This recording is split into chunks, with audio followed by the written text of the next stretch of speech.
أهلا صباح الخير شكرا. It's such a pleasure to have you with us, Omar. And dear everyone, so we're really honored to have a true pioneer, someone who hasn't only transformed a restaurant but reimagined what it means to serve food with purpose.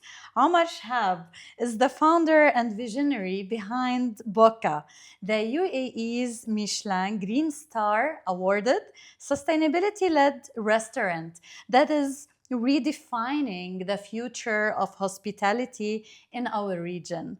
From pioneering carbon footprint calculations in the kitchen to advising the Ministry of Climate Change and Environment to receiving the world's 50 Best Restaurants MENA Icon Award 2025, Omar has proven that bold, conscious leadership can come from any table.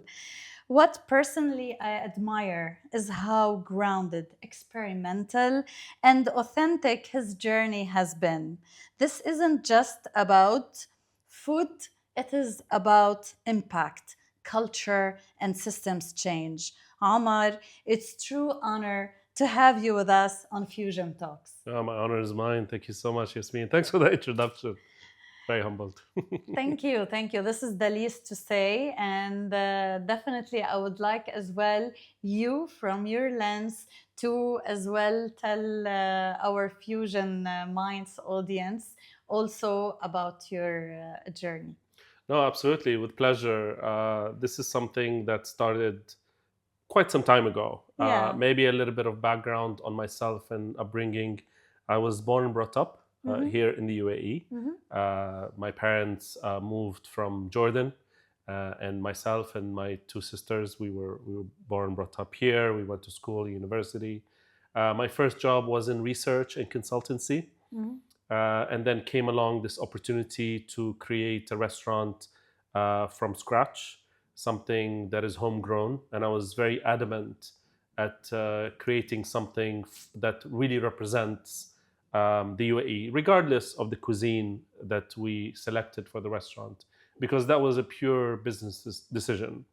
It was what the area needed at that point. It was the experience that was lacking in the financial center. And I think everything stems from there. I think the entire journey has had that in mind, to create that experience that is truly representative of the land, of the resources, even if they seem a little bit scarce on the outside. Yeah. We didn't have the entire plan from day one.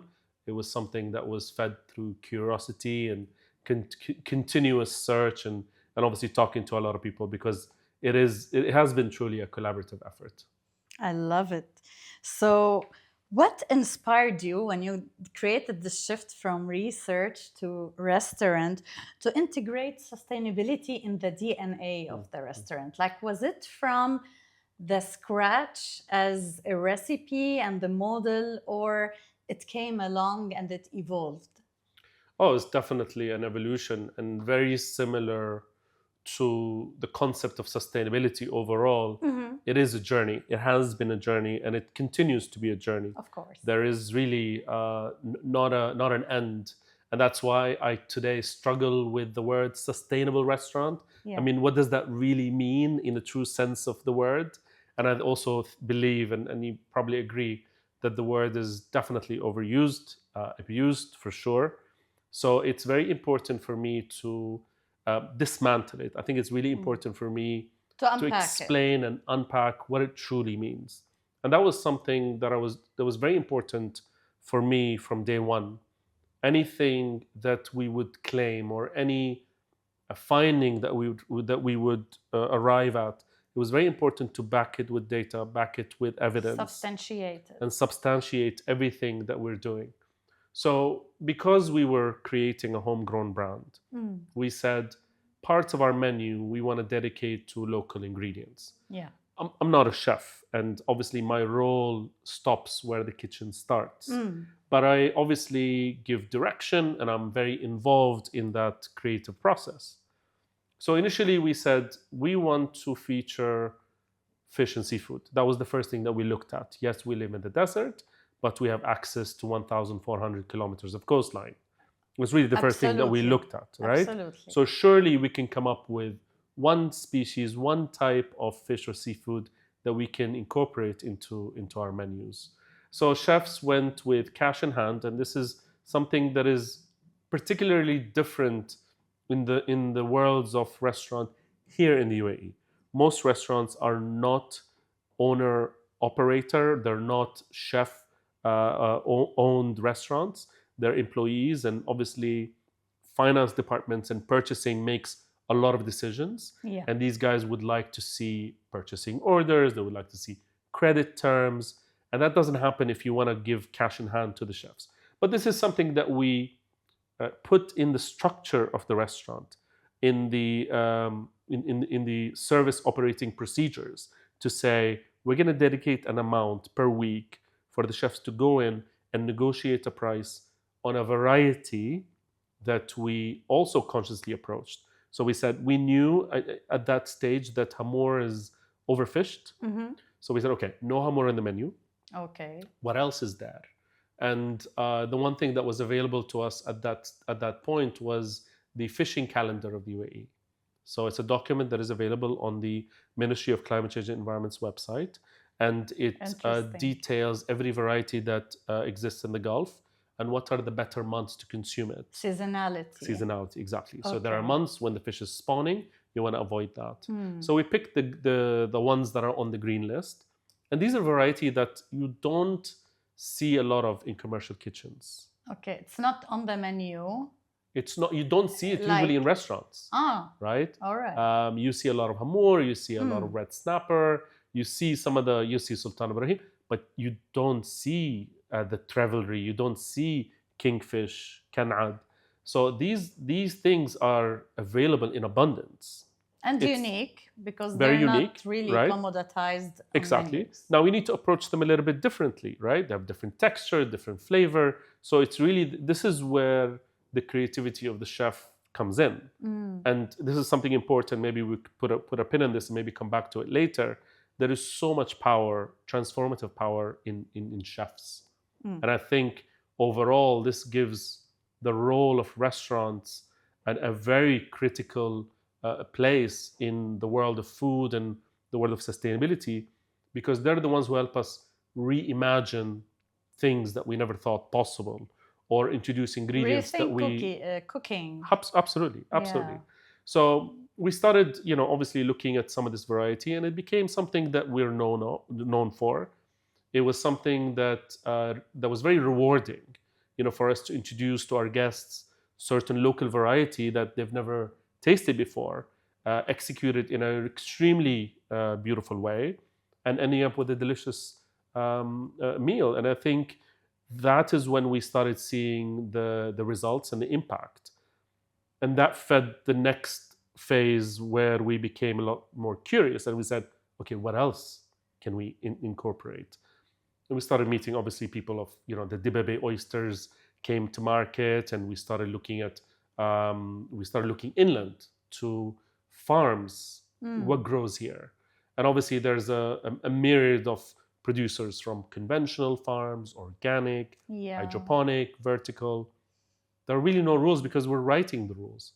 This is a country and everything has been evolving in waves. Absolutely. From the food security strategy. Thank you. It was obviously to maximizing the local self-sufficiency, etc. Absolutely. So that just fueled our wave. So it came at the right time. Exactly. I love it. Was there a defining moment where you realized food and climate must intersect? So fast forward, so moving from that stage, a few years after, when I wanted to formalize this work that we're doing and understand how it fits into the overall picture of sustainability in food, and how, where do restaurants stand in this world? Are we merely there to provide entertainment and offer people meals, or is there something larger than that? Because there are a lot of us. We are part of the hospitality industry. And it keeps on growing and Oh, absolutely, mushrooming. absolutely. And in actual numbers, hospitality and travel constitutes 10% of the world's GDP. Yeah. So 1 in 10 people are employed by people like us. And Hurricane. Exactly. So there is so much responsibility, but there's a lot of opportunity to make a difference and make a change. And obviously, we're also part of the food world, right? And food, as you know, we all know the numbers. 1/3 of global greenhouse emissions are from the food industry. Yes. Even the waste. 1/3 of the world's Exactly. food is never consumed, contributing to 10% of the world's. So the numbers are staggering.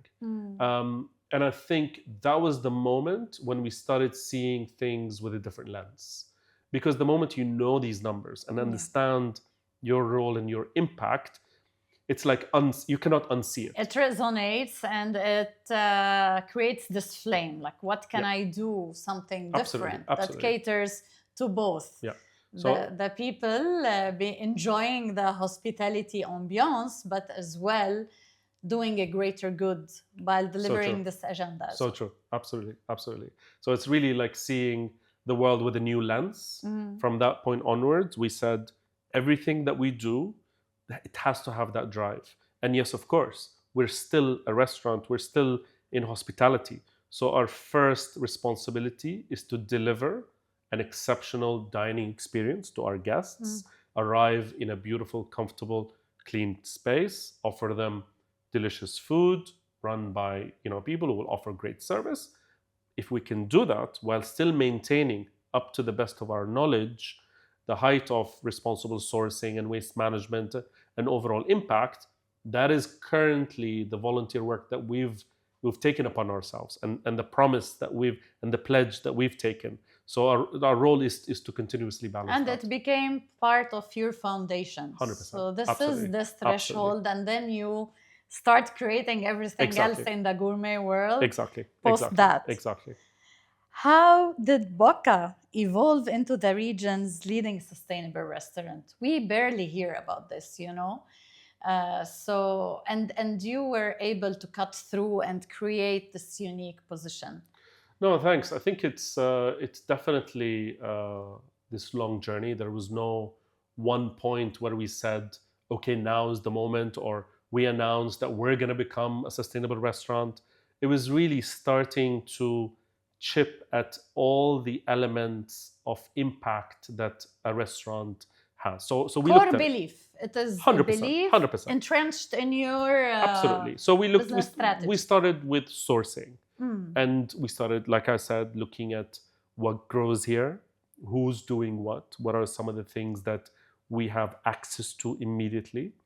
The concept of waste started becoming obviously extremely critical and crucial, and it started actually with something very trivial. It started with the plastic straw. Yeah. So it was back in 2015.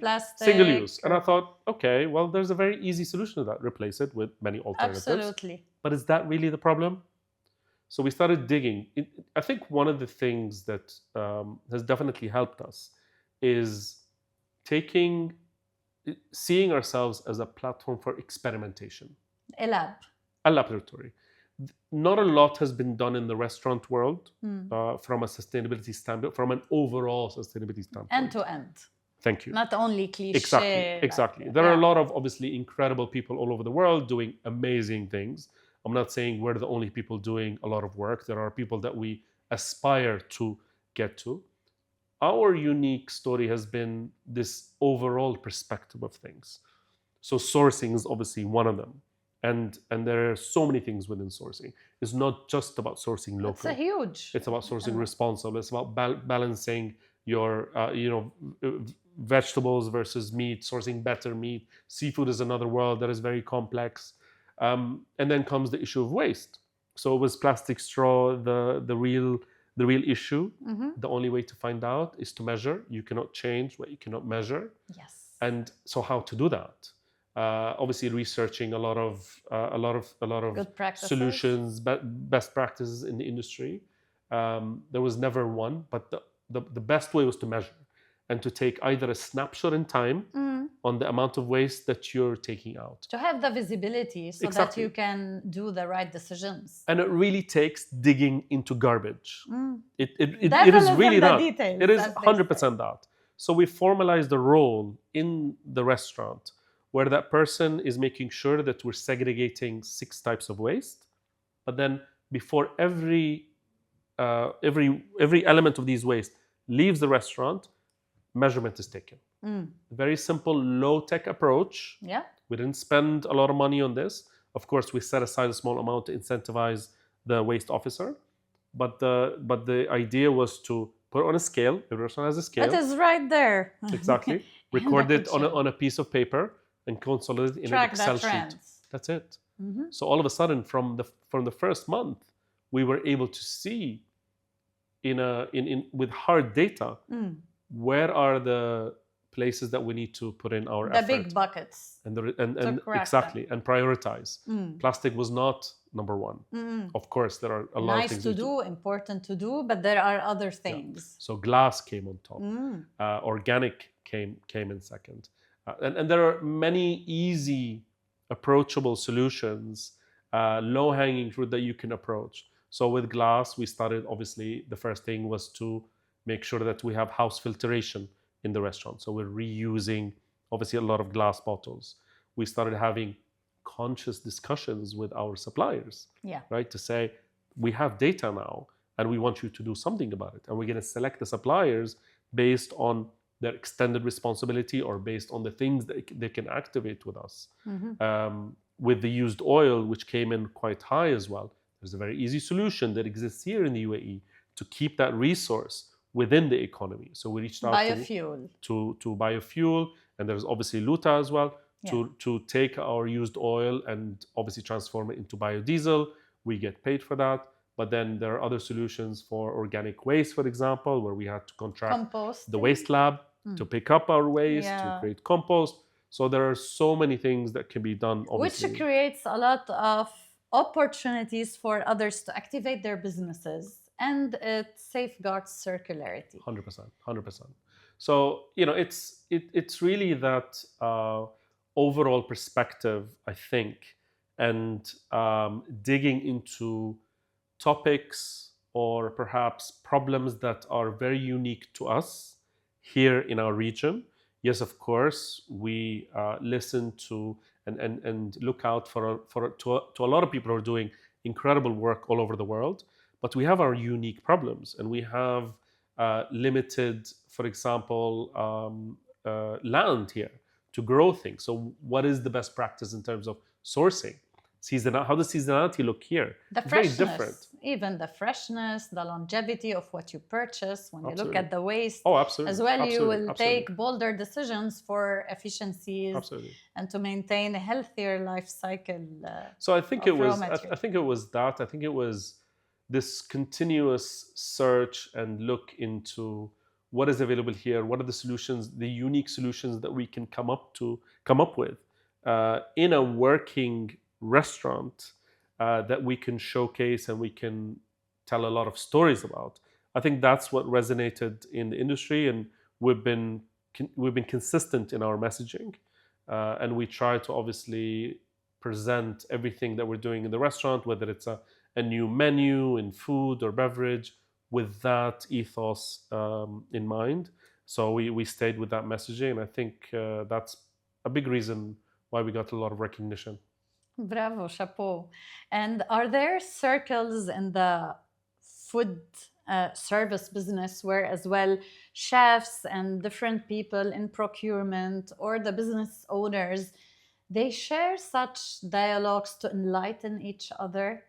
Yeah, absolutely. So with the restaurants as well in hotels, for example, not stand alone. For sure. So there obviously this discussion is extremely crucial in any formation or foundation or association that exists here. So the UAE Restaurant Group, that is a formal representation of all restaurants. This is an important topic. The Dubai Economy and Tourism obviously looks at sustainability quite seriously. And we're blessed to have this Oh, absolutely, absolutely. We're highly stressed. There's pride in it at country level. So much. It helps to accelerate your journey as well. So much. During COP28, if you remember, the food sector and the food industry was an center extremely stage. Absolutely. And we were invited many times throughout that period to present all of our work and to help host, of course. There is a lot of work that is being done here from a research standpoint. So I obviously think immediately of ICBA, the International Center for Bioceline Agriculture, who's been doing work since 1999 to unearth climate resilient crops without genetic modification, to find species that can withstand harsh conditions, poor soil, high temperatures, that can provide nutritional ingredients. So this laid the ground for rethinking food systems as well. Absolutely. Absolutely. It's a very, very important part. And in a way, and maybe we can come back to this later, is helped us form a new vision, or at least a beginning of a framework of what the future of food could really look like. So it's not just lab-grown meat, but if you look at everything that is happening here in the UAE, from providing to this population in the desert, whether it's from conventional organic farms, these guys are growing crops in sand, right? In these conditions. If you look at the incredible produce that's coming out of Emirates Biofarm and IGR and the likes, it's absolutely incredible. And they're not necessarily, yes, they're all organic certified, but there are certain things that they're doing differently simply because of the type of soil and type of climate that we have here. Think of the vertical farms, of course, and the hydroponics and what they're doing.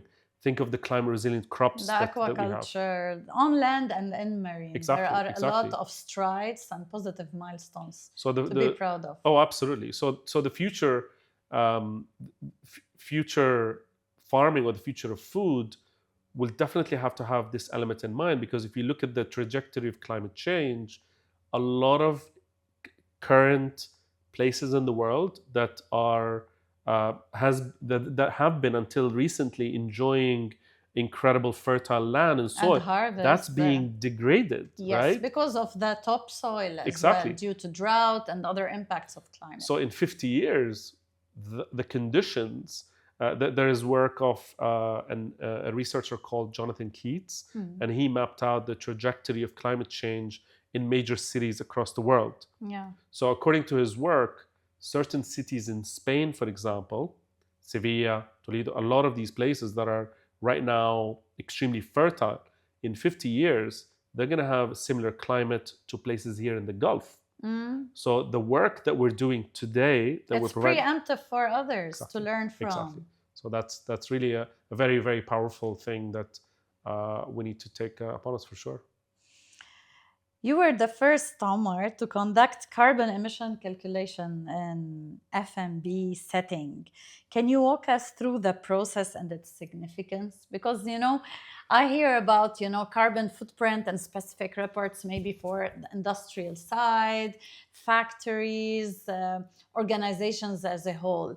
And I'm curious to know more about this calculator. No, I think it really came from, first of all, the motivation for this was to truly understand our impact, to avoid any form of greenwashing. I love this quote. This is something that one of the people that I look up to and I listen to a lot is the luxury sustainability editor of Condé Nast Global. Her name is Juliet Kinsman. So during speeches on stage, she asks the audience, what do you think the color of sustainability is? And most people will say green, but it's actually transparent. Because transparency and obviously understanding the real impacts is extremely crucial. And I was very adamant on this, not just to avoid greenwashing, but to truly understand where should we put in our efforts and our focus. So we were lucky to partner up with a local carbon management consultancy, Element 6. So they offered to audit our operational and production life cycle.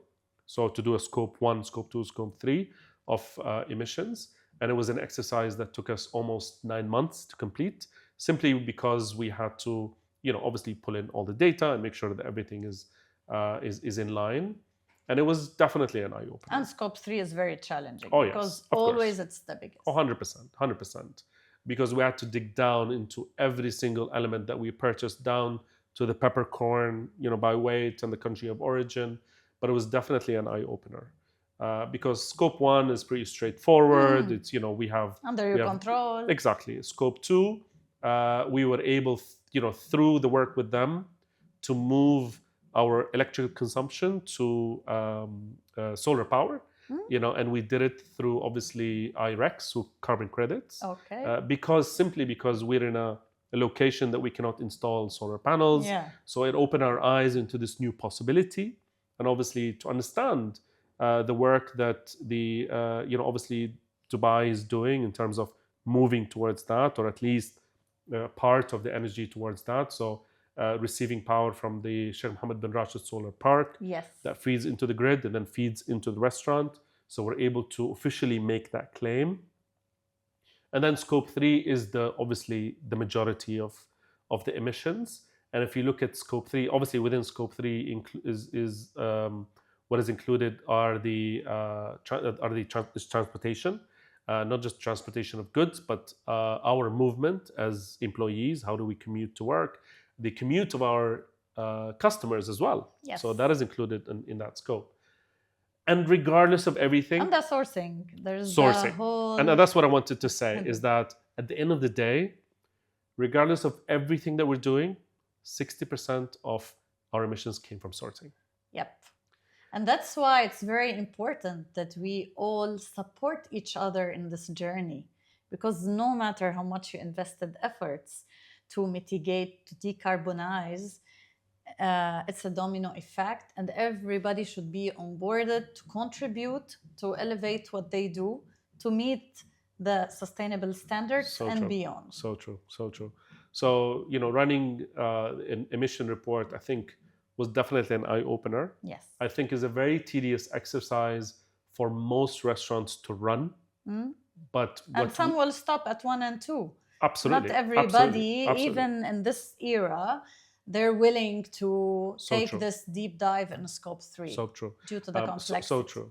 And I think there could be better ways of arriving at these figures. I think this is where a lot of people ask me, how is AI going to transform dining experiences or restaurants? I don't think they will replace chefs, but I think data, and when it comes to carbon emissions, there could definitely be a way where you feed a platform with very trivial basic information, and it will give you a snapshot that is accurate to a certain degree on your overall impact and emissions. And that's when you can start to make certain decisions on menu composition, on better sourcing, that will drive a bigger impact, rather than relying on replacing straws or doing things that are absolutely the right have project. No exactly. That helps you to keep reimagining. Thank you. How to cook, how to operate, and to future-proof the business. So true, so true. Yeah, real-time data. So what does a Michelin Green Star really mean to you and your team? Really, honestly, it's a huge honor, because in the world of gastronomy and culinary, this is one of the most respected platforms. So in order to qualify to become a Michelin listed restaurant, you'll have to execute food on a certain level. صح. And this is one of the most respected one in the world. I think if you recall a certain standing for any restaurant, Michelin is the one that comes to mind, because of the longevity, because of the history, because of the mystery that also revolves around Michelin. And it requires a lot of hard work and consistency. So true.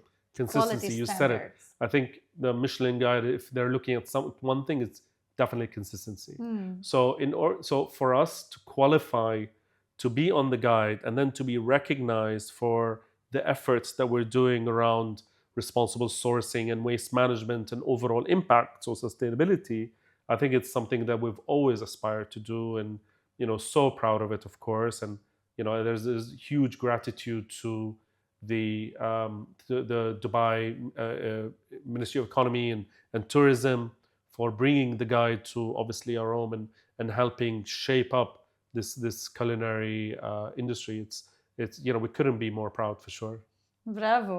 So, inshallah, you'll maintain it and it Yeah, no, of becomes course, of course. your North Star since it's already built in. And big regards to the whole team because it requires a lot of disciplined, concerted efforts from everyone Absolutely, to absolutely. land this Yeah. milestone. Yeah. Why is local sourcing such a powerful lever in the UAE context? Such an important exercise, Yasmin. Honestly, and there is a lot of immediate reflex from chefs and people who have very brief interaction or an idea about sustainability. Carbon um, uh, carbon emissions from transport or reducing it is very minimal in the world of sourcing. Mm, We came to realize because we looked at our data. So no matter what we were sourced from, where we were sourcing, beef and lamb was always the biggest emitter. So it's not, local sourcing is not really about reducing food miles, but I think it's first of all supporting the food industry locally. So food security is obviously an important topic, especially in a country where less than 2% is arable land, where we have obviously huge issues in terms of water scarcity, where we have obviously this harsh climate. and the So, inflection point was around COVID, right? oh, of course, that was the moment where it Yeah, became aha moment. so critical for sure. But I think the most powerful part is the storytelling. Mm-hmm. I think this is the part where you're able to create this connection with the guest through the transformation that we're doing in the restaurant from a chef perspective, from a kitchen perspective, with the land that we're in. Yeah. The moment that we're able to talk about oysters that are coming from the east coast of Fujairah in these clean waters, and talk about the currents, and talk about the conditions of the water, the cleanliness, and the planktons that these oysters are feeding on, and the biodiversity that's bringing in. The moment that we're talking about the work of Yazan Al-Qudmani in Yeah. Emirates Biofarm, and Yeah. how he's able to grow these beautiful produce in sand. The moment that we're able to talk about Pure Harvest Smart Farms and the tomatoes that are growing, yes, in greenhouses, but there is sunlight and bees doing the pollination. When we started introducing the foraged ingredients, things like hummed and khubbez, these are connections that you make with people. Every time I mention these foraged plants to people, especially Emiratis and people who lived here, they have this nostalgia and this connection with a time when after rain comes in, you go to the desert and this is what you remember. Yeah. These are invaluable connections and stories that resonate way deeper than data. Data tells you what, but the stories tell you why, and they're the ones that get actually make that deep connection.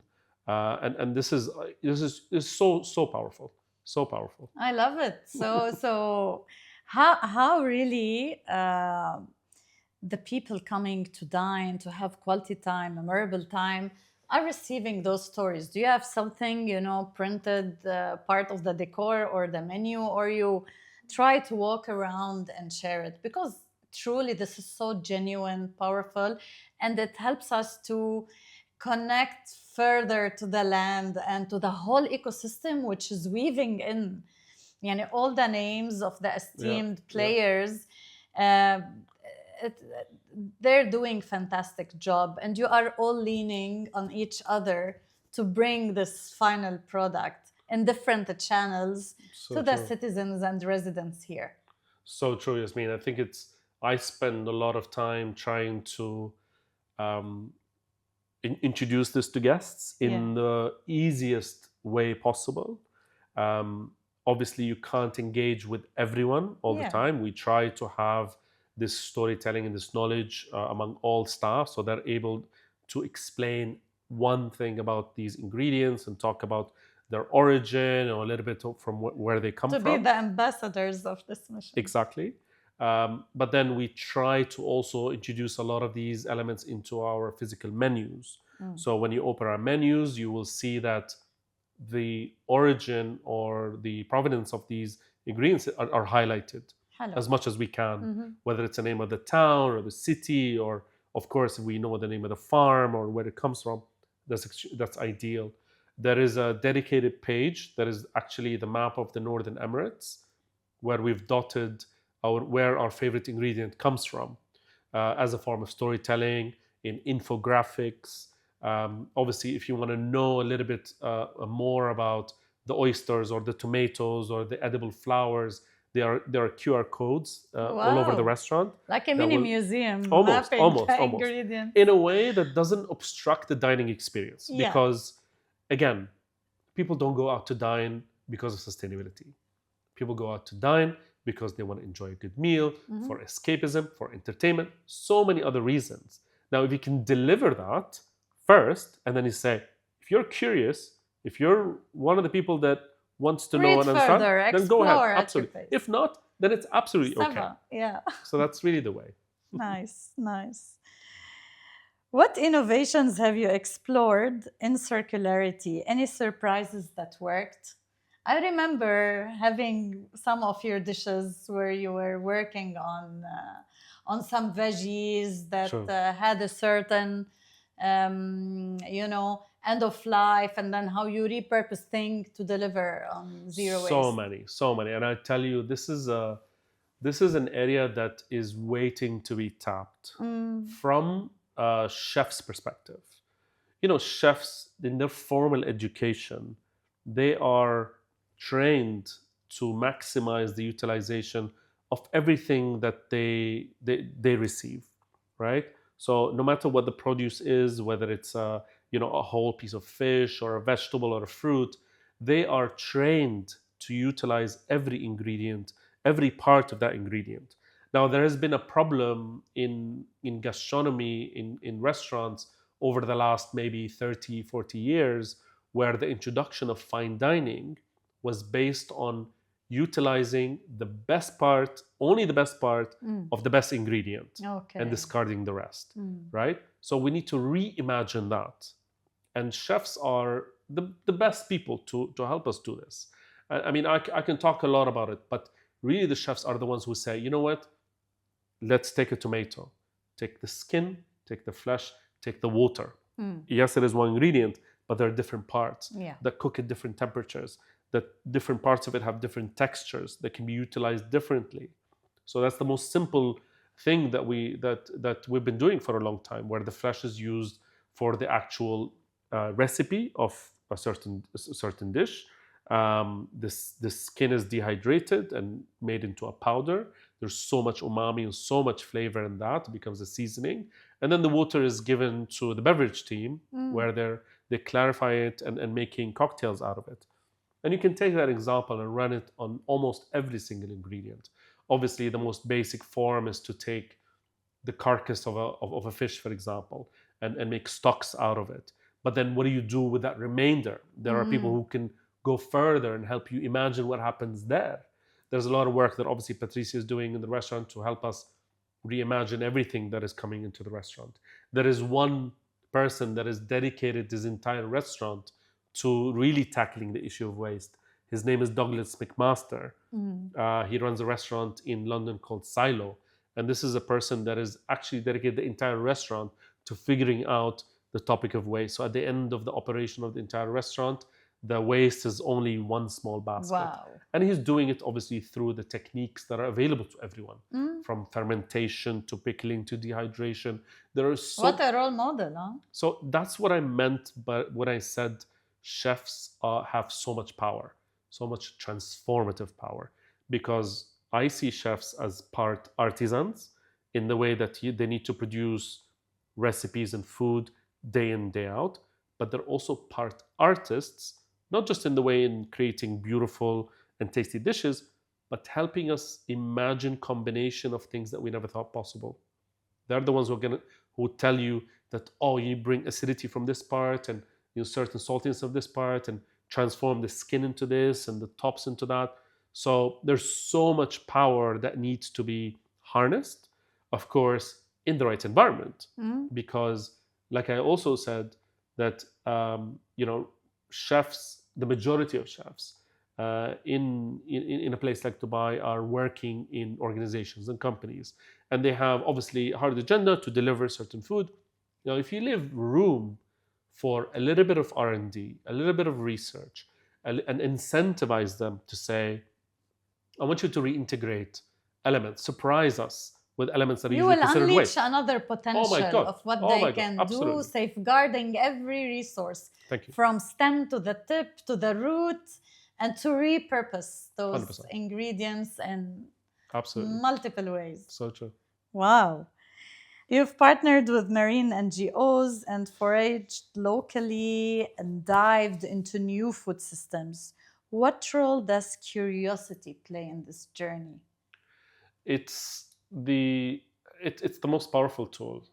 It's the one that really feeds the journey, um, and I think it's really important to put a lot of plans and understand and research the landscape, but you can't figure out this entire world or this entire journey in one period of time.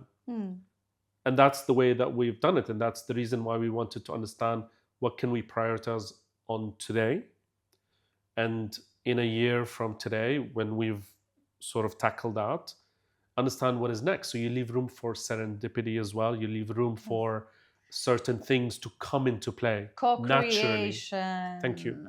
So, for example, a big example is the work that we just completed over and this is a project that we worked on last year.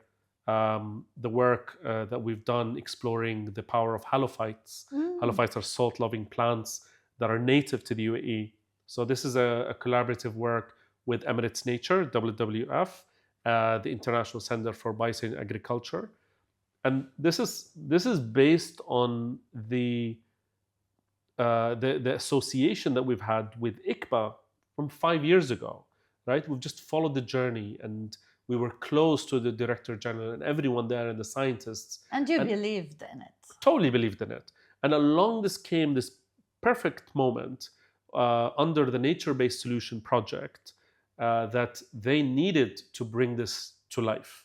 They needed someone to help narrate it from a restaurant perspective and bring in the culinary world and chefs to come and explore this almost superfood that is actually growing here in our backyard. And the magic is in the variety of the stakeholders involved. So This is the power. NGOs, the scientists, the ministry, restaurants. So this is what feeds curiosity, because all your minds are igniting each other. So true. And Yasmin, that this is what it's going to take to make a real change. Yes. Is when different people from different perspective and different, obviously, professions and expertise come together to say, okay, what can we bring to the table and how can we really make it happen? Because if it's an ingredient that has so much potential from an environmental perspective, from biodiversity, from a nutritional perspective. Carbon sink, you told me. Of course. Oh my God, carbon sequestration in the mangroves. It's so important. So in order to make a real change, and you need the scientists, you need the conservationists, and then you need the culinary world, and you need the farmers, you need the food manufacturers, you need everyone to come together and say... And funding, the of research. Course. Oh, absolutely. Yeah. Absolutely. Although this is, for example, a crop that grows wild, that needs, almost no fresh water. It grows with seawater, right? So you feed it with 60% saline water in poor soil, in harsh conditions. So surely this is a no-brainer. Fit for purpose. Absolutely. For this climate. But you know what? The farmer was not going to grow it if there is no market. And the chef doesn't know that this exists. And they're not incentivized to experiment with it. And the food manufacturer will say, you know what? Yes, of course, we can produce so many things. But if there's no market, if there's no demand, so who starts first? It's a chicken and the egg. Yeah. So it really needs to be a collaborative effort. And everyone needs to pull in a little bit until you get this nice momentum running. And bring it to the consumer to appreciate it. And wow. There's a lot of greenwashing in hospitality. Now I remember your addition about the transparent color versus the green. How do you stay authentic and push the narrative forward? So important. like we were talking about earlier, and Yeah. you know best. Sustainability is definitely a word that's thrown so lightly, and there is a label. The label of being sustainable or not is easily given by anyone. It's so important to establish some sort of standard or some And sort of regulation. thank you some sort of understanding. First of all, what does sustainability mean for us specifically in our industry, in our part of the world? Because the problems that we have here in Dubai, in the UAE, in the Gulf, are surely different from the problems that are happening in North America or other parts of the There world. is a local context always. 100%. So, what is that really? What does seasonality mean for us? Because seasonality in Europe is totally different from seasonality in the UAE, right?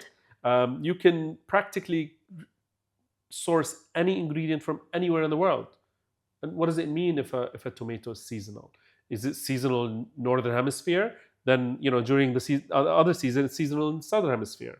So I think it's really important to establish some sort of understanding, and that's why we looked inwards. We said, okay, what about our sourcing? How are we doing it? Where are we getting the majority of our produce? When we looked at the impact, obviously beef and lamb had some of the highest impact in terms of scope 3 and an overall emissions. We were not going to remove beef and lamb from our menus, but we said, you know what, we're going to reduce the recipes that rely on this ingredient, and we're going to source better beef and lamb. So it's a continuous journey, and backing it with data and storytelling and numbers, I think becomes really extremely crucial. Similar to the topic of waste, we have now more than 5 years worth of data on everything that we're throwing outside. So we're able to really put a number to it. And we don't claim that we're a zero waste restaurant. Remember when that was a thing, a title that was given to people in Russia, zero waste. Zero waste really almost doesn't exist. But you can start by identifying, first of all, Segregating the at waste, segregating. source, I think measuring, absolutely, reducing. and you don't have to do it continuously. You don't need to hire a waste officer. You don't need to install a massive machine that looks at every data. Of course, Yeah, if you can, that's amazing. But taking a snapshot in time, understanding, and then making small changes, Small decisions. improvements. Absolutely, it's definitely incremental. Another thing that we went through after our missions was to really look at a certain standard in the restaurant world that can help us align everything that we're doing. So we reached out to the Sustainable Restaurant Association of the UK, and they've created a standard that doesn't exist anywhere else. It's something that was created for the restaurant world specifically. There are so many standards out there for overall hospitality and hotels, Yeah. but restaurants have been left kind of, because restaurants are highly fragmented, there are way too many small restaurants rather than big ones. So they created something called food made good. And it's a standard that looks at the environmental part, society and obviously community, and it looks at obviously sourcing. So it's really very comprehensive way of looking internally at a business, a restaurant, and helping the chef or the owner understand what they're doing in these three pillars. And it asks the right questions, and it doesn't just rely on the answer of yes or no, but it asks you for evidence. So, for example, if they ask you about your seafood, Yeah. whether you know if the source of the seafood, Yeah. if it has an MSC certification or the source, and if you say yes, then it asks you to upload a certificate and Okay. an invoice that has been recently purchased. So what we know is one of the most comprehensive ones that is out there. So we put ourselves to that test as well.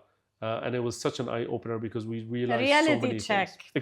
Exactly. So it's very important to run that exercise and understand where you stand today on that journey through a lot of these sources. Like such standards, you are importing as well this knowledge and rigorous tier of uplifting what you do. Have you ever thought how we can as well cross pollinate what exists here, and as well propose reshaping them so that we can have something for the region, starting from the Emirate, which is the lighthouse of innovation. Yeah. No, I think it's really crucial because, like we were talking about earlier, it's really important to understand what's important for us. What are the Yes. priorities for us in this industry, locally here in the UAE, from Dubai to the rest of the world. So it's very important to localize it, to look at it from our perspective. And Yeah, there are give it certain the things, right twist. 100%. And there are things that apply, there are certain things that don't apply. Mm. So there are so many things that are important for us to talk about over here. That we've given feedback, for example, to the Hello. guys from Food Made Good, Mm. and that's why we also participate in so many other initiatives here locally. Like, for example, the Nama project, Yeah, right? That's Abu such a Dhabi. critical exercise, and I think it's just having that focus on the element of food waste and how easy it is through small little nudges, through small changes, that you can have so much impact, right? First of all, the exercise of measuring, because that's the Ni'ma exercise for the Orica sector, was to help restaurants understand, first of all, where do they stand? Because again, you cannot change what you cannot measure. So understand today how much waste you're producing, and then apply certain small nudges, Yeah. whether it's small messaging in a buffet, whether it's showing people how much waste they're producing, if it's a small canteen, reducing the size of certain elements. Yeah. And the pilot study that Nama produced during COP28 was incredible, because there was an overall reduction in the few restaurants and hotels that participated, but then there are incredible stories. And I remember one from the Hilton, where in certain locations they reduced the size of their croissant for breakfast, and just by doing that, they were able to reduce the waste from breakfast by 60%. So really, really, the numbers are staggering, and the best practices are out there for people to see and inspire. Yeah. To try, to measure, and to keep going. And in the Absolutely. end, before climbing Everest, it is really about Oh yeah. Oh yeah. Oh, yeah. the yeah, small steps, one at a time, learn, reflect, and keep going. Beautiful. You've advised the UAE Ministry of Climate Change and participated in high level discussions. What role can restaurants play in influencing food policy? Are such, advocacy forums happening here when it comes to restaurants? Yes, of course. I mean, we were lucky to be obviously identified by the leadership in the UAE. They've definitely seen the work from our perspective in terms of leading that discussion and presenting a lot of new ideas and new thoughts, and showing that it can be possible in a commercial space, because we're not we are a for-profit business. We are a commercial entity. We've been here for 10 years, and I think it's really important to show that sustainability goes hand in hand with business, because balancing people, planet comes with balancing profitability as well. Because if we don't have the commercial aspect, then we're not going to have a business to run, and we're not going to be able to talk about a lot We of these can do things. good by doing well. 100%. So how do you show that? I think it's really critical. There has been obviously no shortage of advocacy platforms, discussions, conferences, events that revolve around this. I think every discussion that has a food element, sustainability is an extremely important part. And I think we reached an absolute height of that discussion during COP28, and it wasn't just obviously at COP exclusive to the issues that we have here in the UAE, but it was more of a obviously global platform, and that continued. That continued throughout the year. Um, the topic of food security is still on top of mind. Endorsing and supporting everyone in this industry, I think, is an extremely high priority. So it's something that will just continue to evolve, and I cannot wait to see where we go from here. We've recently collaborated with the Dubai Future Foundation and the Museum of the Future Yes. to really present a snapshot of what the future of food could look like And then going back to the research on the trajectory of climate change, that's something that is extremely powerful. Because if you look at the work that we're all doing, from conventional farms, organic farms, hydroponics, Hydroponics. aquaponics, all the climate resilient crops that are being researched, the foraging that we're doing, this is really a framework for how other nations that are currently being challenged Yeah. with degrading soil and rising Dropping temperatures. harvest and yields. So this is they're going to start looking at us for a lot of these solutions. And if we can do it today, we're actually setting an example. Yeah, setting the scene. I would love to understand, how do you personally sustain this mission in such a demanding industry? It's it is a very tough industry. It is. It is one of the hardest industries that are out there, and obviously everyone is busy no matter what you're doing. But I think running restaurants, especially independent restaurants, Yeah. you have to first of all create a physical space, and it's very different from a retail space. From that, a lot of people say, oh, you purchase a certain ingredient and it has price X and you multiply it by 5, and that's it. It is really more of a factory, because you're receiving fresh ingredients and you're transforming it there on the spot into finished dishes that are served by a team of people. There are so many transformations that happen in the kitchen. And then what do you do afterwards? And from a staffing perspective, and from the upkeep of the restaurant, and all the 1001 suppliers that are providing for you, not just food and beverage, but there's so many things that the restaurant is involved with, and obviously the landlord, and from utilities. So it is like managing one big machine and making sure that all the elements, all the parts are constantly working at a very efficient level. So it's a very, very busy, obviously, lifestyle and work. But I think having that element, that sort of understanding the real impact and the real connections of where the food comes from, or what happens to the waste afterwards, our overall impact, us as a community and where we fit in society. And it's so dynamic, and It it's gives changing. Exactly, and it's changing all the time, and there's so many topics that are relevant in the world. Every day is a discovery. So right? true. I think having that purpose gives you this higher kind of Drive. motivation and drive. Yes, we are passionate about hospitality. Yes, we are passionate about food and delivering exceptional service. But I think if you have that drive in the back, it gives you the additional motivation. It fuels you. 100%. And if I'm able to transfer this to everyone that works in the restaurant, it really gives you that additional edge. One of the biggest topics of the last couple of years in hospitality was around finding talent. It's very similar to other industries as well. So how do you keep talent? You can't.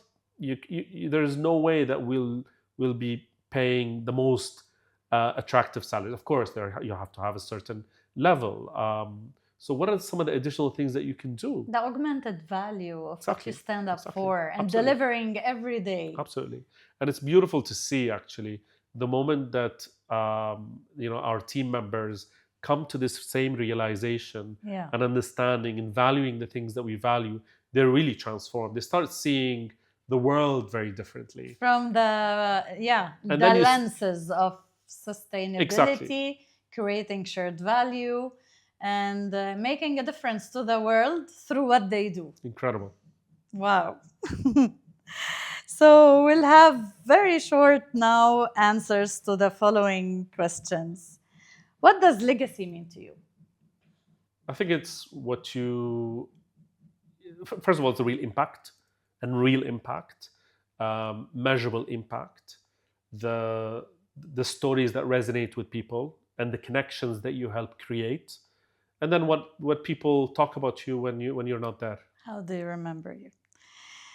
One local ingredient you cannot live without. I think it's tomatoes. For some reason, that became, and obviously incredible work that a lot of people are doing here from different sources. But the Pure Harvest Smart Farm tomatoes have really like became something so iconic, and because they're, there's been a long journey, we followed that as well. But I think it's something that I really find like a very strong connection to. Nice. A book, film, or dish that shaped your mindset. Um, it's not really a film, although this beautiful production, Foragers, Mm. that talks about this native ingredient from Palestine, Lebanon, and Jordan called akub, has definitely resonated with me as a very very powerful story. But I think there was this event that is happening again now in Copenhagen. It's called the Mad Symposium. So the last one that I was in was back in 2017. Mm. That was the last iteration of that symposium, and it really brings together people in the food industry, not just restaurants, but bakers and farmers and growers of all sorts, and Various obviously chefs as well. actors. So all these actors to talk about what is really important for the food industry. No sponsors in sight. It's not. No one is there to make a sale, or no one is there with a hard agenda, but to really talk about the future of food. I think that was one of my biggest eye openers Mm. in terms of looking at the food industry from a different lens. I've been always inspired by the work of ICBA here locally in the research center, Yeah. and Dr. Sisi, who just left the center. She's been a huge mentor for me, and I've learned so much over the years. And obviously there are so many other champions and heroes that I look up to for sure all the time. And that's where really the storytelling, the power of storytelling comes in. So nice. What would you tell your younger Omar at the start of this journey? 10 years ago or more? Oh my God, I would definitely should have failed faster. I think about this a lot.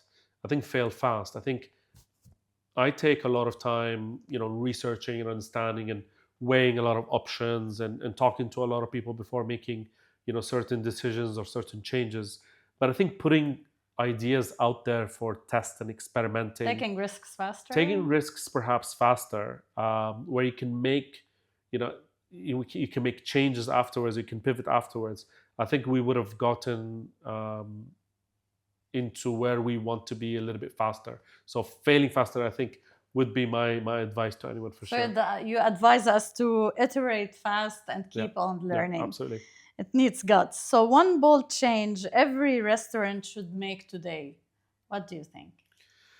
I think there is no sustainable, not sustainable restaurant. I think any organization, any institution, any restaurant can understand today where they stand in this journey, whether it's from a sourcing or a waste perspective. You don't have to do it continuously. You don't have to invest in any high tech. Jump into one element and what resonates with you as a chef or a restaurant operator, or an overall hospitality concept. Understand what you stand for, and I think connect with that and start by measuring. Take a snapshot in time, understand where you are today, where you'd like to be, and just work towards that, I guess. That's great. You left me so inspired, and it was such an enriching discussion. Thank you, Omar, for bringing what you're doing out there for everyone to learn, that really in any domain there is a lot of power where we can make a difference to the planet, to society, to community, by working together, by reimagining how we do things, not only to improve bottom line or operational efficiency, but really to cater to nutrition, to the planet, to our teams, how they can take pride in what they do so that they keep going and take the extra mile to create and to innovate. God bless you, and keep going. Superb mission, and may the next 10 years as well keep you being a lighthouse in this sector. Thank you so much for your time.